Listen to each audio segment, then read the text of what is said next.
Hi everyone, boss movie review. ಈ movie based on true story.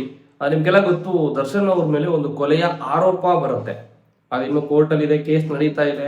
And also ಅದ್ರ ಮಧ್ಯೆ ನಡೆದಂತ ಒಂದಷ್ಟು ವಿಚಾರಗಳು, ಆ, ಹೆಂಗೆ ಅವರು ಜೈಲ್ಗೆ ಹೋದ್ರು, ಯಾಕೆ ಅರೆಸ್ಟ್ ಮಾಡಿದ್ರು, ಏನೇನ್ ನಡೀತು, ಒಂದಷ್ಟು ಕನ್ಫ್ಯೂಷನ್ಸ್ ಈಗಲೂ ಜನಕ್ಕೆ ಕಾಡ್ತಾನೆ ಇದೆ. ಅವ್ರಿಗೆ ಜಾಮೀನು ಸಿಗ್ತಾ ಇಲ್ಲ, ಇನ್ನೊಂದು ಮತ್ತೊಂದು ಅಂತ. ಎನಿವೇಸ್, ಅದ್ರ ಮಧ್ಯೆ ಒಂದು ವಿಷಯ ಹೇಳ್ಬಿಡ್ತೀನಿ. ಸಾಕಷ್ಟು ಸಿನಿಮಾಗಳು based on true events, based on true stories ಅಂತ ನಾವೆಲ್ಲ ಕೇಳಿದ್ದೀವಿ. ಅಂದರೆ ಅದೆಲ್ಲ ನಮಗೆ ಗೊತ್ತಿಲ್ಲ ಸ್ಟೋರಿಗಳಿಗೆ. ಅಂದರೆ ಯಾವುದೋ ಒಂದು ಟೈಮಲ್ಲಿ ನಡೆದಿರುತ್ತೆ, ಅದೆಲ್ಲ ಸಿನಿಮಾ ಮಾಡಿ ನಮ್ಮ ಮುಂದೆ ತರ್ತಾರೆ.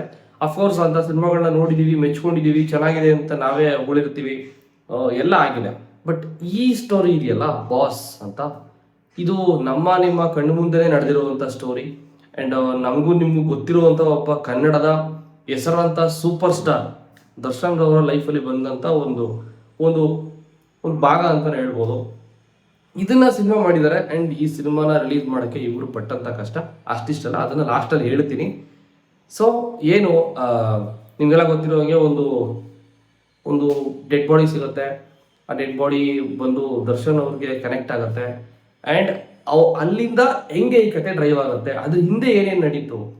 ನಮಗೂ ನಿಮಗೆಲ್ಲ ಗೊತ್ತಿರೋಂಗೆ, ಚಿತ್ರದುರ್ಗ ಅಲ್ಲಿಂದ ಕ್ಯಾಬಲ್ಲಿ ಯಾರೋ ಒಬ್ಬನ ಎತ್ತಾಕೊಂಡ್ಬರ್ತಾರೆ. ಅವ್ರು ಎತ್ತಾಕೊಂಡ್ಬಂದು ಇಲ್ಲಿ ಸೆಲ್ಫಿ ತಗೊಳ್ಳೋಣ ಬಾ ಅಂತ ಕರ್ಕೊಂಡು ಬರ್ತಾರೆ. ಸಾರಿ ಕೇಳ್ಬಿಡು ಬಾಸ್ ಹತ್ರ ಅಂತಲ್ಲ, ಸಮಥಿಂಗ್ ಇದೆಲ್ಲ ನಡೆದಿರುತ್ತೆ ಅಲ್ಲಿ. ನನಗಿದ್ದೀನಿ ಹಿಂಗೆ ಅಂದರೆ, ಗೊತ್ತು, ನಿಮಗೂ ಗೊತ್ತು, ನನಗೂ ಗೊತ್ತು ಕತೆ ಏನು ನಡೀತು ಅಂತ. ಬಟ್ ಅಂದರೆ ಹಿಂಗೆ ನಡೆದಿತ್ತಂತೆ, ಹಿಂಗಂತೆ, ಹಂಗಂತೆ.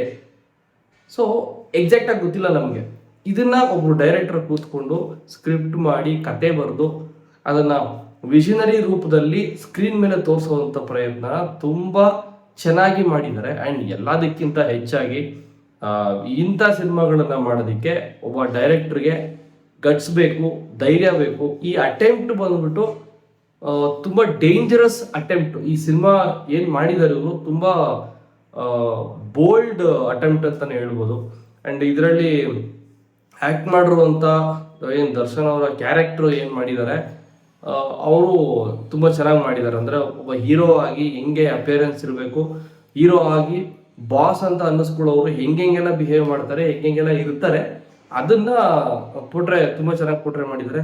ಆಮೇಲೆ ಅವರ ವೈಫ್ ಇರ್ತಾರಲ್ಲ, ಅವರು ಮತ್ತು ಇನ್ನೊಬ್ಬರು, ಯಾರಿಂದ ಈ ಕೇಸ್ ಆಯಿತು ಆ ಮಹಿಳೆ ಒಬ್ಬರು, ಅವ್ರದ್ದು ಒಂದು ಕತೆ, ಎರಡೂ ಸ್ವಲ್ಪ ಚೆನ್ನಾಗಿ ತೂಗಿಸ್ಕೊಂಡು ಹೋಗಿದ್ದಾರೆ ಸ್ಕ್ರೀನ್ ಮೇಲೆ. ಹಿಂಗೆ ತೂಗ್ತಾ ಇರುತ್ತೆ ಎರಡು ಕ್ಯಾರೆಕ್ಟ್ರು.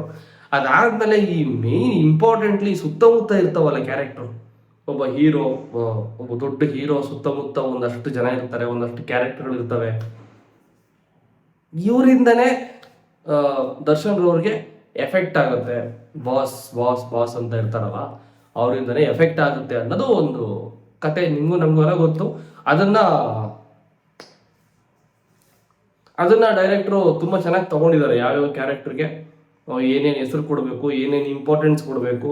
ಆ್ಯಂಡ್ ನೀವೆಲ್ಲ ಕೇಳಿದ್ದೀವಿ. ಇದು ಹೆಂಗಿದೆ ಅಂತಂದರೆ, ನಮಗೆಲ್ಲ ಗೊತ್ತಿರೋವಂಥ ಕಥೆನ ಸ್ವಲ್ಪ ಮಾಲಿಶ್ ಹಾಕಿ ಇದನ್ನ ಶಾರ್ಪ್ ಮಾಡಿ ಇದನ್ನ ಫಿಲಮ್ ಮಾಡಿರೋದು.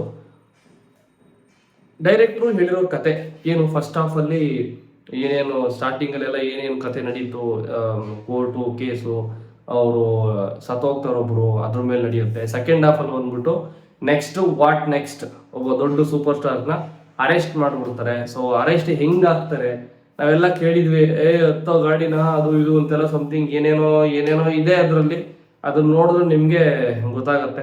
ಆಮೇಲೆ ಜೈಲು ಆಮೇಲೆ ಸ್ಟೇಷನ್ನು, ಅಲ್ಲಿ ಏನೇನು ನಡೀತಾರೆ, ಯಾವ್ಯಾವ ಥರ ನಡೆಯುತ್ತೆ ನಿಮಗೆಲ್ಲ ಗೊತ್ತಿರುವಂಗೆ.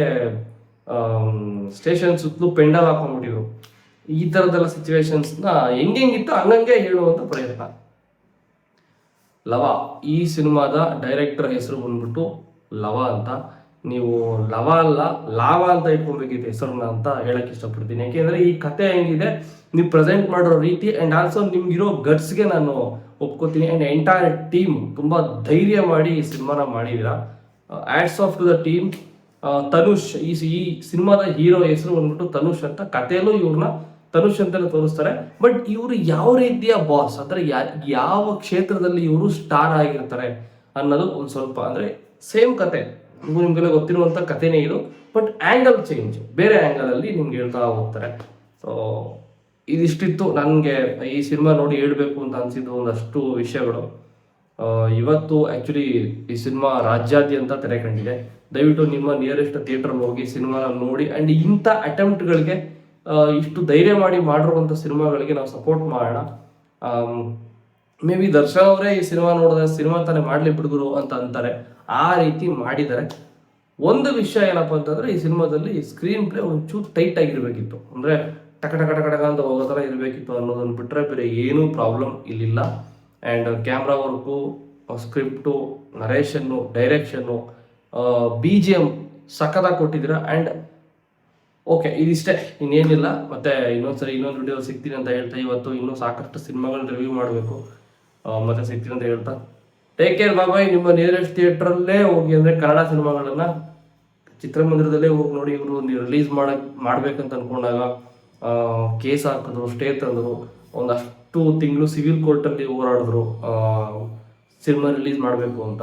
ಸಿವಿಲ್ ಕೋರ್ಟಲ್ಲಿ ಗ್ರೀನ್ ಸಿಗ್ನಲ್ ಕೊಟ್ಟರು ರಿಲೀಸ್ ಮಾಡೋಕ್ಕೆ. ಅಲ್ಲಿಂದ ಹೈಕೋರ್ಟ್ಗೆ ಹೋಯ್ತು, ಹೈಕೋರ್ಟಲ್ಲಿ ಒಂದಷ್ಟು ತಿಂಗಳು ಒತ್ತಾಡಿದ್ರು ರಿಲೀಸ್ ಮಾಡೋಕ್ಕೆ. ಆಮೇಲೆ ಫೈನಲ್ ಆಗಿ ಹೈಕೋರ್ಟ್ ಕೂಡ ಹೇಳ್ತು ಈ ಸಿನಿಮಾ ನೀವು ರಿಲೀಸ್ ಮಾಡ್ಬೋದು ಅಂತ. ಸೊ ಕೊನೆಗೆ ಮಾಡಿದ್ದಾರೆ. ಇಷ್ಟು ಕಷ್ಟಪಟ್ಟು ಮಾಡಿದ್ದಾರೆ ಅಂತಂದಮೇಲೆ ಅಟ್ಲೀಸ್ಟ್ ಒಂದ್ಸರಿ ಹೋಗಿ ನೋಡೋದ್ರಲ್ಲಿ ಏನು ತಪ್ಪಿಲ್ಲ ಅಂತ ಅನ್ಕೋತೀನಿ. ಹೋಗಿ ನೋಡಿ ನಿಮ್ಮ ರಿವ್ಯೂನ, ನಿಮ್ಮ ಒಪಿನಿಯನ್ನ ಕಮೆಂಟ್ ಮಾಡಿ ತಿಳಿಸಿ. ಆ್ಯಂಡ್ ಆಲ್ರೆಡಿ ಸಿನಿಮಾ ನೋಡಿದರೆ ಕಮೆಂಟಲ್ಲಿ ಬರೀರಿ ಸಿನಿಮಾ ಹೆಂಗಿತ್ತು ಅಂತ. ಮತ್ತೆ ಸಿಗ್ತೀನಿ. ಬಾಯ್, ಟೇಕ್ ಕೇರ್.